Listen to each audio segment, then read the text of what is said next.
Olá! Hoje a gente vai explorar uma ideia que parece meio maluca. Como alcançar mais tentando menos. Pois é, a chave para ter mais produtividade e menos estresse pode não estar em dar um duro danado, mas sim em usar o esforço de forma inteligente. Vem comigo que a gente vai entender isso. A grande questão que a gente vai desvendar aqui é justamente esse paradoxo.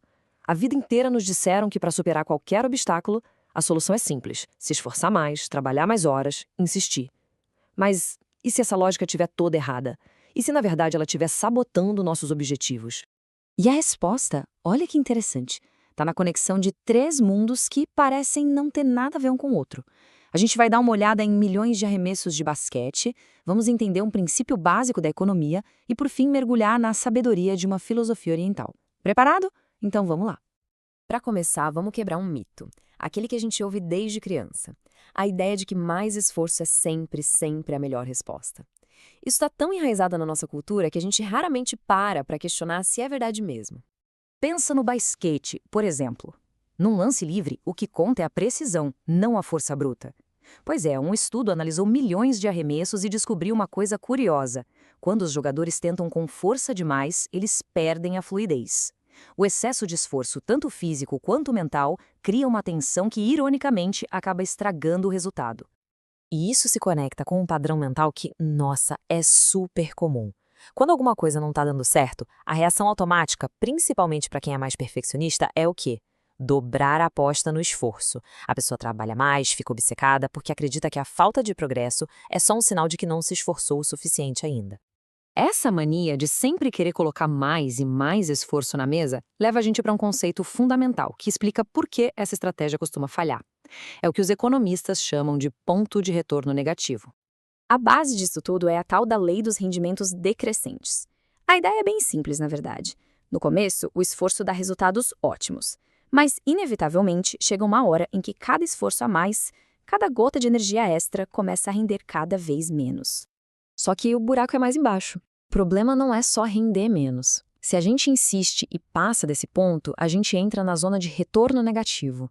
É aqui que mais esforço não só produz menos resultado, como ele começa a piorar as coisas ativamente. A gente começa a cometer erros, a qualidade do trabalho despenca e às vezes até o progresso que já foi feito acaba sendo desfeito. Então, o resumo da ópera é o seguinte: insistir nesse caminho não afeta só o resultado do trabalho, afeta a gente. É a receita perfeita para o esgotamento físico e mental, para o famoso burnout. Beleza, já entendemos o problema. E agora? Qual é a solução? A alternativa é o que o autor Greg McKeown chama de estado sem esforço. Tenta lembrar de um momento em que tudo simplesmente fluiu. Sabe quando parece que as coisas se encaixam? A gente está presente, alerta, focado no que é mais importante, sem sentir aquele peso esmagador nas costas. Esse é o estado sem esforço. É quando o corpo, a mente e as emoções estão alinhados e a concentração acontece de forma natural. E olha, essa ideia não tem nada de nova, viu? Ela tem raízes muito antigas na filosofia oriental, mais especificamente no taoísmo, onde é conhecida como Wu Wei. Vamos entender o que isso quer dizer. O Wu Wei pode ser traduzido como ação sem esforço. Mas atenção, não confunda isso com ser preguiçoso ou não fazer nada, tá? A ideia é agir em harmonia com o fluxo natural das coisas, sem forçar a barra. É a arte de fazer o que é essencial com menos e não com mais esforço. Tá, a teoria é linda, mas e na prática? Como é que a gente chega nesse estado? Agora a gente vai para o lado prático, com um kit de ferramentas para ajudar a cultivar esse estado. A abordagem se baseia em 5 ações-chave que formam o nosso kit de ferramentas. São elas: inverter a nossa perspectiva, desfrutar o processo, se libertar de pesos que não são nossos, descansar para recarregar as energias e, por fim, observar com clareza. Bora ver cada uma delas em detalhe.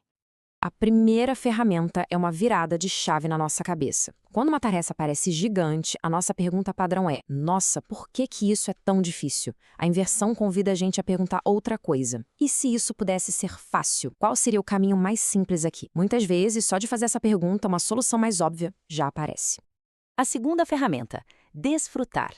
A lógica aqui é quebrar aquela ideia de que trabalho e diversão não se misturam.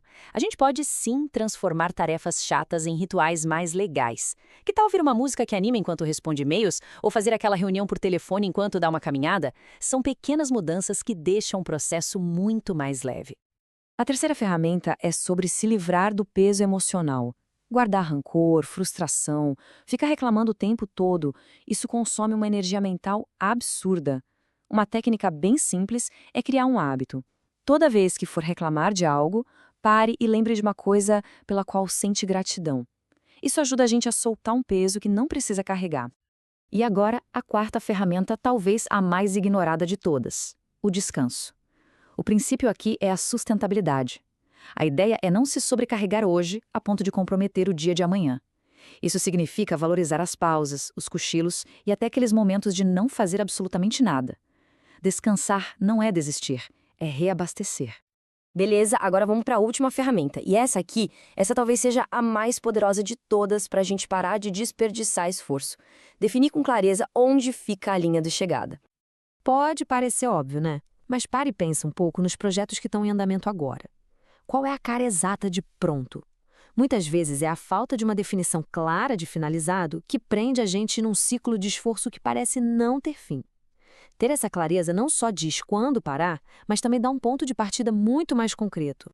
A diferença é brutal, né? Emagrecer é uma meta vaga. Ver o número 80 na balança é um resultado concreto. Lançar o produto é super ambíguo. Receber feedback de 10 usuários é uma linha de chegada bem definida. Transformar essas metas vagas em resultados específicos e mensuráveis é o pulo do gato. E essa ideia de definir o que é pronto vai muito além das tarefas do dia a dia. Pensa, por exemplo, no conceito sueco de faxina da morte. É o ato de organizar e se livrar do excesso de coisas que a gente acumula na vida para não deixar essa bagunça como fardo para os outros. No fundo, é definir como é o estado finalizado do nosso próprio legado material com as nossas próprias mãos. E tudo isso nos traz a uma última pergunta, uma reflexão para a gente levar daqui. Se a gente aplicar essa ideia à nossa própria vida, ao nosso propósito, numa escala maior, o que significa finalizado? O que a gente quer ter construído, realizado ou resolvido quando chegar a hora de parar? Talvez ter essa clareza seja a forma mais